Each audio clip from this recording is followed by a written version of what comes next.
India Australia மகளிர் அரையிறுதி போட்டி நடந்துச்சு. லேலூயா. ஜெமீமா ரோட்ரிக்ஸ் என்கிற ஒரு சகோதரி பயங்கரமான, எனக்கு இந்தியாவிலே ஜெமீமாவை பத்தி தான் பேசுறாங்க.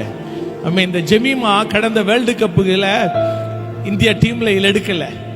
அந்த டைம் ஆண்டவரோடு நெருங்க ஆண்டவர் உதவி செய்தார், ஆண்டவரை அறிய உதவி செய்தார். ஆராதனையில ஆண்டவரோடு நெருங்க உதவி செய்ததுனால மறுபடியும் இந்திய அணியில சேர்க்கப்பட்டார், இந்த வேர்ல்டு கப்ல சேர்க்கப்பட்டார்.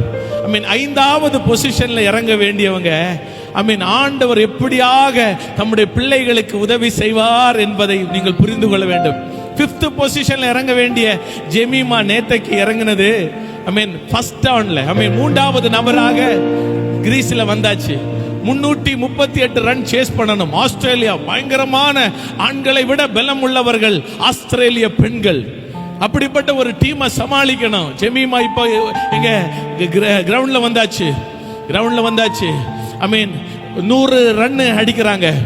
100 ரன் அடிச்ச உடனே நம்ம மக்கள் என்ன பண்ணுவாங்க தெரியல, துள்ளி குதிச்சு ஆட்டம் போடுவாங்க. தான் எனர்ஜி எதுலயுமே வேஸ்ட் பண்ணல. அந்த அவர் கேட்கிறாரு, what you are talking in yourself, நீ என்ன பேசிக் கொண்டிருந்தா? ஆரம்பத்துல இருந்து நீ ஏதோ ஒன்னு பேசிட்டே இருந்த, நீ என்னமா நீ பேசின?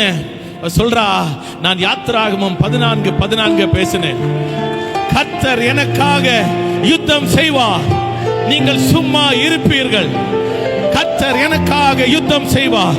The Lord shall fight for me, you shall stand still. இதை சொல்லிக்கொண்டே இருந்தேன், இதை அறிக்கை செய்து கொண்டே இருந்தேன். 134 பந்துகளை சந்தித்தேன், 127 ரன்களை அடித்து அவுட் ஆகாம இந்தியாவை இறுதி போட்டிக்குள்ள நுழைய கர்த்தர் என்னை பயன்படுத்தினார். அல்லேலூயா.